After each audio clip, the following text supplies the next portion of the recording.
Welcome to Did It On Purpose podcast, the evolution of love, where we discuss the naked truth on love, marriages, and why we did it on purpose. I am your host, Lena Anthony, and this is my baby daddy husband. Excuse me. What's up, y'all? Oh, man. So? All right. So welcome back to another episode. Today, we have a nice treat for you guys. We are talking about, or rather, we're breaking down wedding vows. The traditional wedding vow versus the custom wedding vow, right? Why are we doing this? Because it's What just... do they mean? What do they mean? But why are we doing this? Is because I just feel like in these days, the vows that people make just aren't as in depth as till death do us part, right? So like, you know, a lot of people do their custom wedding vows and they want to make it humorous for the audience, and not saying it's a bad thing. It's not a bad thing to do a custom wedding vow versus a traditional vow. But like you hear some people at weddings like, I love you like I love my dog, or I love you past the moon and the stars. But I just feel like, how much weight does that really carry? Like, is it just words we're saying, or does it really have this value that God has ordained for this agreement or this covenant? Like, what's the value that we're putting on these vows now? I mean, it depends on the individuals that, you know, you're talking about. You know, everybody's vows are going to be different. But if you're talking about those of your Christian faith, then your vows are going to definitely be different than the regular person, or a person who believes in something totally different, or somebody who, you know, they just believe in love, and that's all their vows are going to be based off of. So I think it depends. But for us, obviously, we're coming from, you know, a standpoint of a Christian background. That's our faith. That's our belief. And so our vows are different. Yeah. And that's what we're going to talk about from that viewpoint. And Yeah. a lot of people use these vows anyway, in a traditional sense anyway, because that's what most ministers use. But yeah. You know, I mean, we actually had, being transparent, like we actually had a custom vow too, but how we customize it to the biblical truths, right? Still to the like, what does marriage mean to God? And we were very intentional with our words, because I feel like the words that you say, you might just be saying them at your wedding day, right? But they mean so much more when those times come for testing. So it's like, now you actually have to live what you said. You actually have to practice what you preached in that promise and that covenant and that agreement.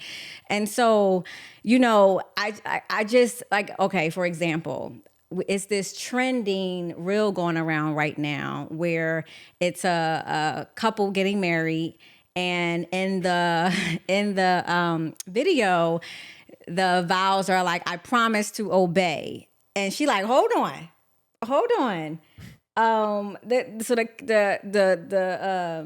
She said we didn't talk about that. Yeah, she said And we the didn't talk minister about said, that. Yes, we did. He said, yes, we did. And she was like, No. He said, should we move on, or are you going to? No, that was after he said, yes, we did twice. Right. She was like, no, I don't remember that. He was like, yes, we did. And then he was like, well, should we move on? And she was like, move on.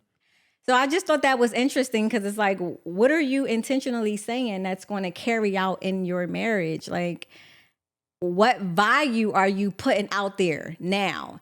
And like, so me and my husband was talking about that after we watched it, and we were just like, I'm like, what we had moved on, what we had did in that moment. It depends on, but again, a vow, you got to remember, a vow is it's a form of a covenant. It is an agreement between two people. But clearly you saw two people not agreeing right then and there. Well, no, that's not true, because the husband didn't say, well, no, we need to talk. If he agreed to move on, then that's agreeing.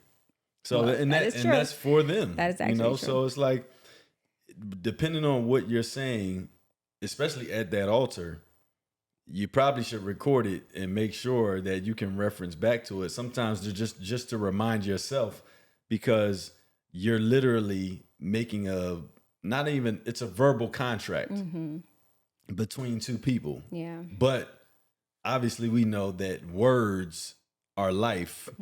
And the fact that you're speaking these words is saying, this is the life that we're going to live. And the moment you go opposite of that, you're cutting your lifespan of your marriage short. That's actually really good. And listen, this episode is not to shame anyone. Congratulations on your marriage and your vows and whatever you did. This is not about that at all. This was just an example of it was just an example coming into an agreement. Right. And if she say, listen, I ain't obeying. Listen, Don't obey. That's if cool. If your husband say, all right, cool. Right. That may work for y'all. Right. But I just wanted to break down the wedding vows, because we were having a conversation and I was like, wow, what I actually said in my last marriage when I said and I did a very traditional wedding vow, right?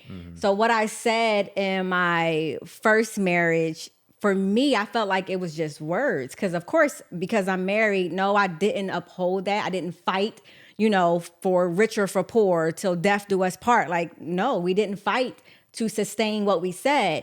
But I do feel like in this marriage, the words that I said, even the fact that I customized it, I actually like I have to practice that now. Like, I'm constantly being reminded. I knew what I was saying. The words held more weight now, right?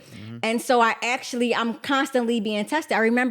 I don't remember exactly verbatim what my vows were, but I remember saying, I promise to submit to you. I promise to love and honor you. And that was one of the first things that was tested in our marriage. Lena, are you submitting to him like you promised? It does. It does. I gotta hold up the vow or the page and say, remember this right here? Remember this right here? You are dramatic. No.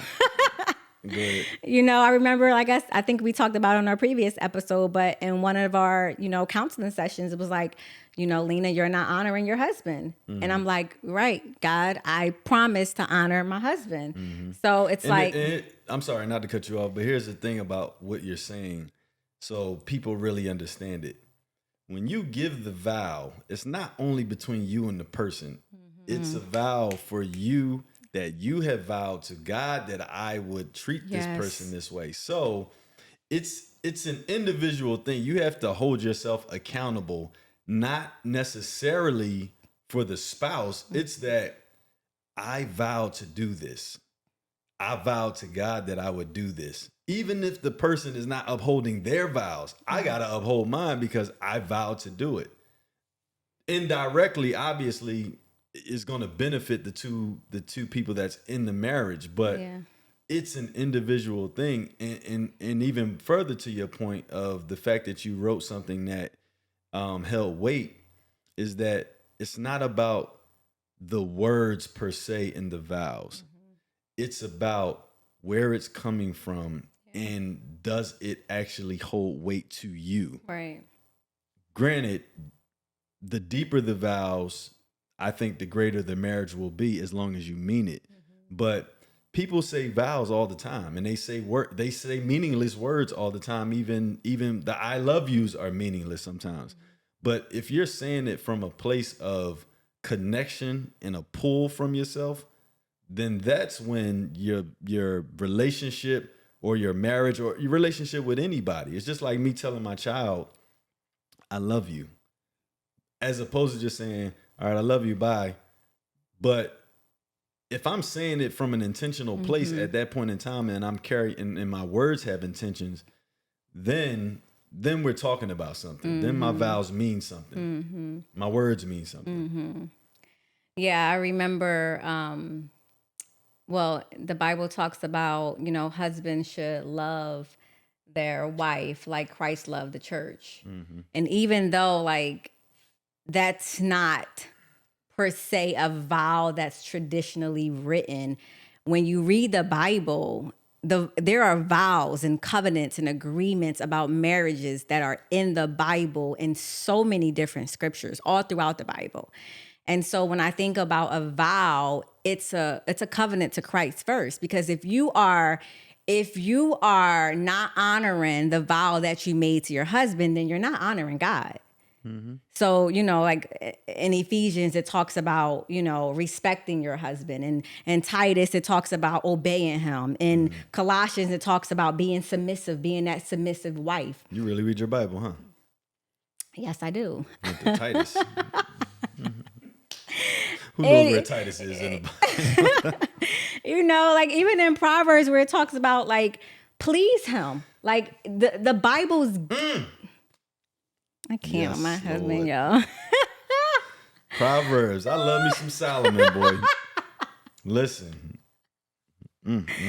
Anyway, but I say all that to say, when you're making a covenant with your husband, you're making a covenant to God. And so that vow that that when you break that promise, you're not only breaking it with your husband, but you're breaking it with a higher authority. So it's like, how are we now, or how are we, period, just in general, when we're getting married, like how are we making those vows meaningful? So I don't know. I felt like, let's just break down the vows. Let's just break down a traditional vow. Most people may do the custom vows, but somewhere, I don't care what nobody say, I done been to so many weddings, and you got your custom vow, but that minister got that traditional vow that he's still going to speak, right? He's going to make you repeat it. Heaven knows. Right, exactly. So I wanted to break down a traditional vow. All right, go ahead. This one I think everybody has heard in their lifetime somewhere. Okay, I take thee, Todd Anthony, to be my wedded husband, to have and to hold from this day forward, for better, for worse, for richer, for poorer, in sickness and in health, to love and to cherish, till death do us part. Well, I'll tell you the first mistake you made. My name is not Todd Anthony, so I don't know who you married. I take thee, Todd Dunbar, to be my wedded husband. You ain't got to repeat this whole thing, babe. Go ahead. All right, but... Okay, let's Anthony's talk. my middle name, because I know somebody out there like, what? I thought that was your name. Yes, Anthony's Right. my middle name. But go ahead. So first of all, to take somebody, what does that mean? Period. Teach me. Oh my gosh. Teach me.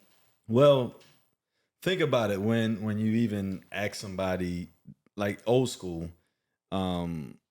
dates or dating. The man would ask for the woman's hand. Like, can I take you out on a date? Meaning, can I have access to you? Not full access, but can I have access to you? And can I take you somewhere? Basically, I'm asking permission. So that's the first thing. You're deciding. Also, you're saying, I take thee, Lena Dunbar, to be your wife, right? Yeah. I'm deciding. Like I made a decision, right? Because God isn't a matchmaker. Because you're choosing. Yeah, we're both in agreement to choose. Absolutely. To be with each other. Right? Because God does not play matchmaker at all. Yeah, we're saying the same thing. Right. This applies to both people. Right. Yeah, I'm not saying this is just me. I'm saying applies to both people. When both say I take thee, you're basically saying I'm inviting you into my life forever. I'm inviting you into my life forever. Yeah, but I guess I'm saying that is because when we think about I take thee, blah, blah, blah, I'm telling you, when I got divorced my very first time, I didn't think about those words, what I was really saying. I didn't think about the fact that actually I am choosing God. It's not a matchmaker.com in heaven. Like I decided I take whoever. And so what I'm saying is now the second time around, I'm saying that there is meaning behind it. I actually chose to be with you. Absolutely. I made a choice to say, I'm going to do destiny with you. So it means it holds much more weight now than it did before. Right? But what happens when that it's tested? I know, but let's keep going down the vow so we can get to Right, that. right. Okay, to have and to hold from this day forward. We already we hit that. That's why I said forever. I'm inviting you to my life forever. That's from this day But forward. what does it mean to have and to hold? We just okay, all right. Break My it wife wants to be down. super technical. I want you to break this down. To have and to hold, to have something and which is something in your possession, somebody in your possession. When you think about what holding means just like if I have my phone in my hand, I don't want to drop this phone because I don't want it to break. I want to properly use this phone so that it can be effective to benefit me. I want to make sure that I pay the bill. So I need it to work. So you're basically taking care of something. Mm-hmm. So when you ask them that you're telling someone that to have and to hold, from a husband's perspective, I'm saying, wife, I'm going to hold you in my hand. I'm going to take care of you. I'm going to cover you. I'm going to make sure that you're not broken, that I don't drop you, that I'm going to make sure that I'm taking care of you to the point where you're kept, right? Like in a sense where not even just physically, I'm talking more spiritually, emotionally. The physical things are just the outward expression, right? But you're literally letting that person know, like, I got you. Especially when you talk about a man leaving his mother and his father to cleave to his wife. Wife is doing the same thing, and in order for her to even do that, she has to trust that you're going to take care of me better than my father. Right. That's really good. So I was reminded of that. That's really good because you're joining. and the same for the wife. Yeah. The wife is, when you repeat those words, you're saying, husband, I'm going to do this. I'm going to cover you when you don't see, like, I'm going to protect you. I'm going, like, this is a safe haven when you come in my presence, Right. not World War III. Right. That's actually really good. Okay. Let's see. For better. Hold on, pause real quick. Yeah. Start there again. But how long? I want to make sure we timing this, so we ain't going. Okay, go ahead. For better, for worse. For richer, for poor, in sickness and in health. What does for better or worse mean? This is when the tests and the trials come. When you're sick, when you're... That's the worst part. That's the worst, right? For better is when, listen, the money is good. This is the blissful honeymoon times, and we enjoying life, right? But then when life start lifing, and for what the worst start happening, are you dipping out because the bank account has dried up? The bills are sky high. My mother is sick and I have to tend to my mom, or worse, you're sick, and whoever, it's just how worse do it get when your life is on the line? Your life is threatened, sickness and in health. Yeah, I mean, it's saying that I'm with you through the peaks. I'm with you through the valleys. I'm with you through emotions. I'm with you through life changes. I'm with you through uncertainty. I'm with you through confusion. Because it's the physical thing is one thing. It's another thing when you're dealing with a partner who may feel lost or may feel like, what do I do now with my life? Or may not have it all together and thought that they did. And then the inner turmoil starts to take place. These are the for better or worse moments. And I know for me in my experience, if you don't really understand, it's not that you're going to fully understand when you're going into it. But if you don't fully understand what partnership means and what friendship means, then most marriages won't last. Yeah. Because one thing I know for sure is that when you have a friend within a marriage, you're willing to stay, and you're That's willing to good. see You're willing it to through. fight for it. Absolutely, because I have some of my best friends outside of my wife is 20, 30 years. And clearly in 20, 30 years, even in 10 years, you're going to see the good and the worst of a person.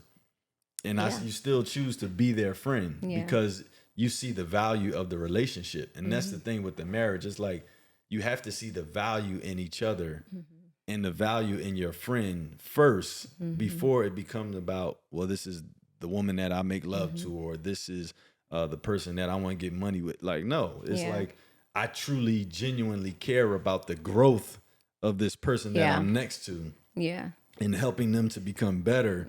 We just so happen to be married. Yeah.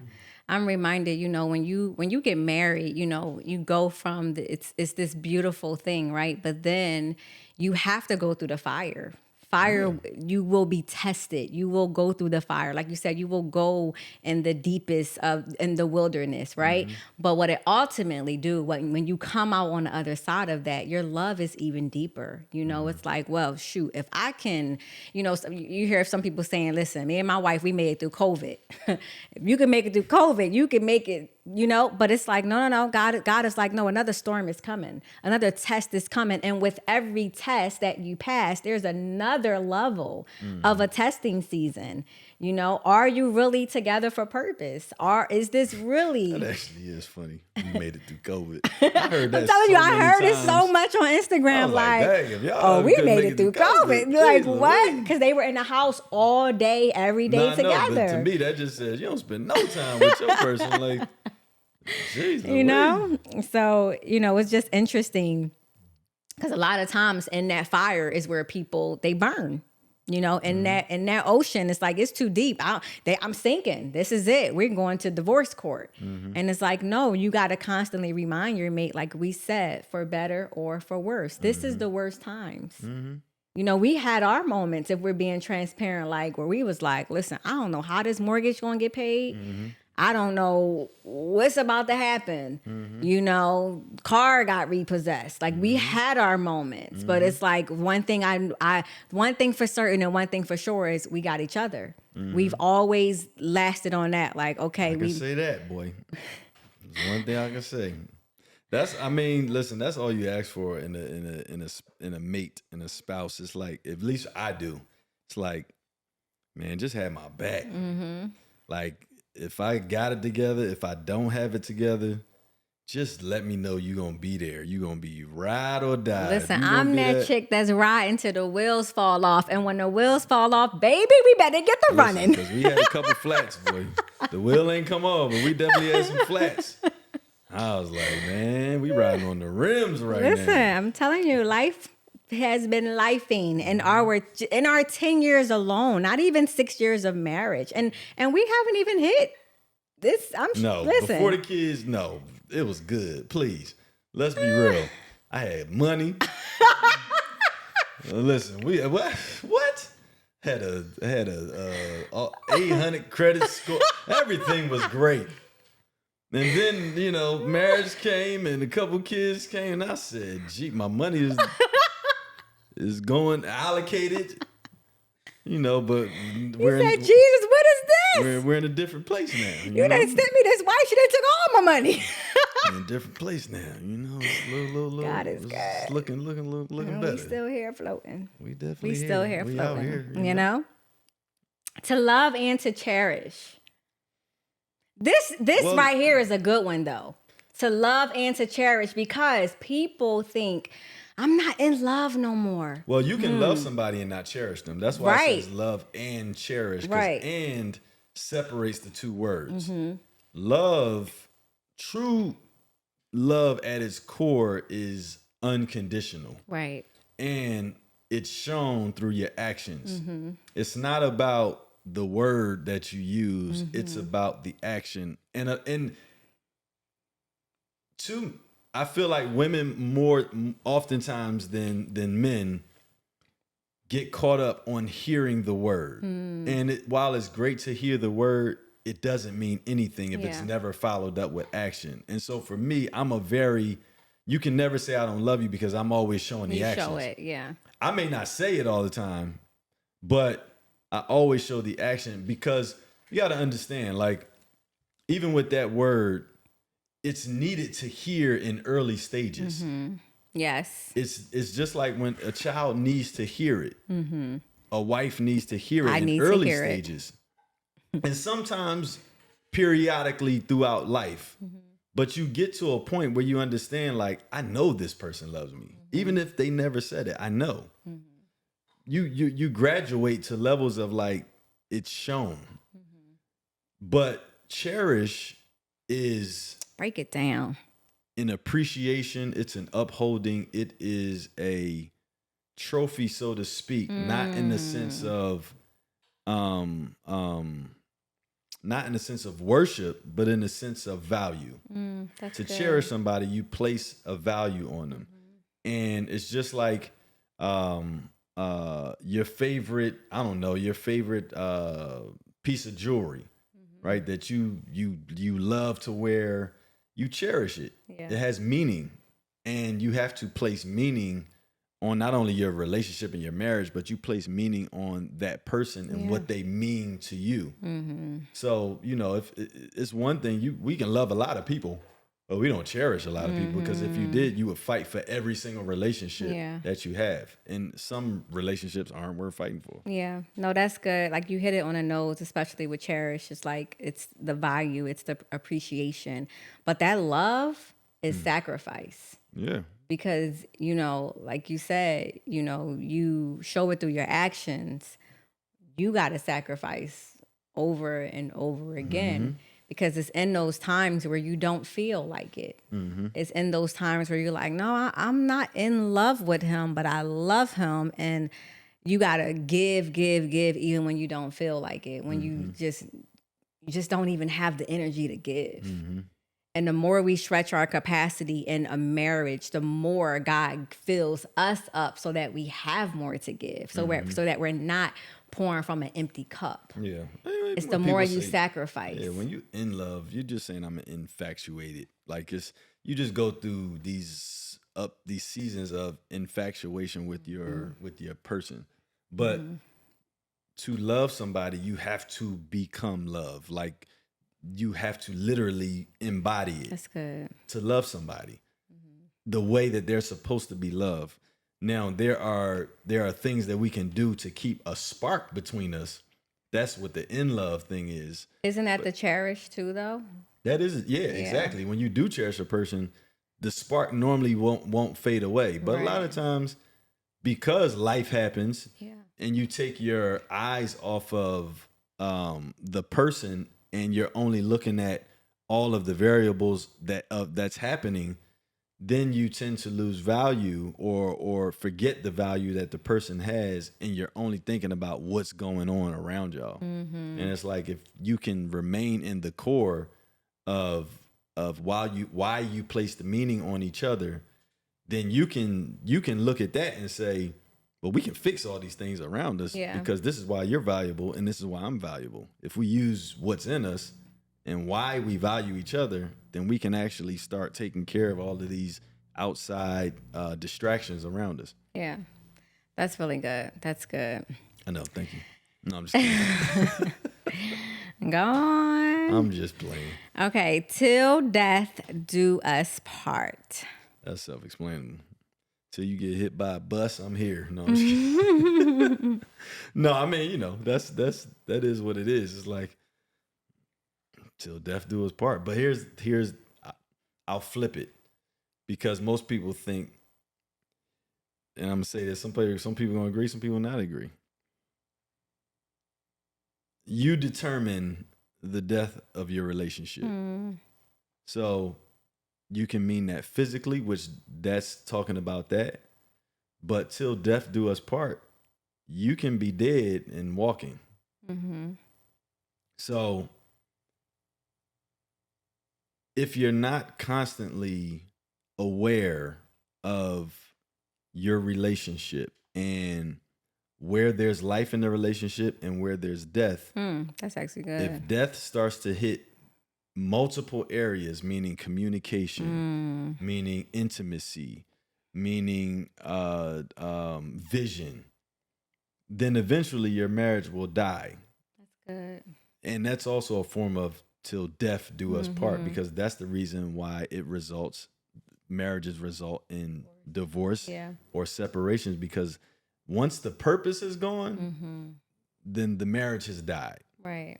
So it doesn't just have to be somebody physically losing their life. That's actually really good. I wanted to read this scripture real quick.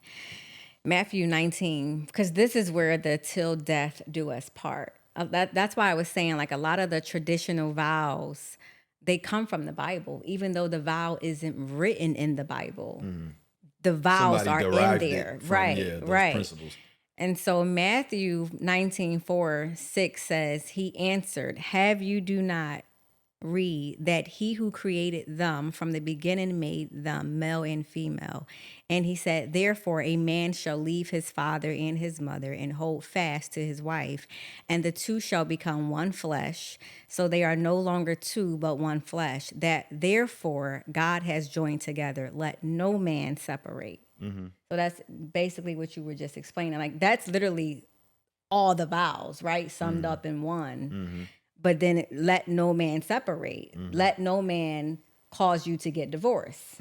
Let Not even no the men decision, and the people right? inside the marriage. Exactly. The two in the relationship cause you to say there shall be divorce. Like, you shall marry and you shall be for everlasting life. You know, because, you know, even Prophet Lobi always talks about, even when you go to heaven, that's still your husband in heaven. It continues, you know, so, and it's like, it continues on another level. I've never been to heaven, but, you know. Me neither. But, you know, I just Can't wait to go, though. Can't wait to go. God is good, you know. But, you know, to be a husband is to be a protector, is to be a leader, is to be, you know, to be someone who pursues God, someone who is proactive, right? And to be a wife. You ain't never been a husband. I'm just kidding. Because I know the man I know, messing with you. right? Right? You know, to be a to be a wife is to be a helpmate, you know, and she's a nurturer, you know, she's that Proverbs 31 woman, you know, gentle and a quiet spirit, you know, and so the only way to truly uphold those vows is to truly understand the truths of what God has said versus what man has said. And that will sustain the value of what you're saying, knowing that this is what God has aligned for this marriage. This is what God ordained for this marriage versus I love you like I love my dog. I've never heard that before in my life. I don't have a dog. I'm telling y'all, I be hearing these Instagram vows and I be like, what is going on? Listen, that ain't that bad, because let me tell you why. Dog lovers, they love their dogs. They gonna go above and beyond for them dogs. So if that person says that, they probably really mean it. Meanwhile, more than the person that our producer over here, like, yeah, my dog's what's your dog name? Yuri, and he like his dog. Listen, that man will shank you. But yeah, I mean, again, it's just, and it don't, you know, vows, when God is in it, it's even greater. Yeah. But there are some, like I said, there's some marriages in which people just really mean their vows between their love for one another, and they last. So it really is about the conviction of what you're saying between the two people, and that's what's going to keep your marriage. Yeah, that's true. So yeah. I mean, listen, choose your vows wisely and just be intentional. And, you know, we just wanted to share some truths about wedding vows, you know, the importance of what you're saying, the value of what you're saying, and just how, you know, how you can experience both sides. Like I said, I've been married before, and before I didn't value the words I said as I value them now, you know. So it's just I hope this episode truly just shift, you know, the mindset of people, so that when they are shifted. No. Go ahead. I hope that people just shift their mindset when they are, you know, whether it's a custom vow, whether it's a traditional vow, whether it's a whatever it is, right? Just be intentional and know that what you speak is spirit led, and what you speak is a manifestation of what you're going to become, what your marriage will become. You know, we are what we speak. That life and death is in the power of the tongue. Yep. And with that, this was another episode of Did It On Purpose. Thank you guys for tuning in. We thank you again, guys. We will see y'all on the next episode of Did It On Purpose. Right. Did It On Purpose. Peace.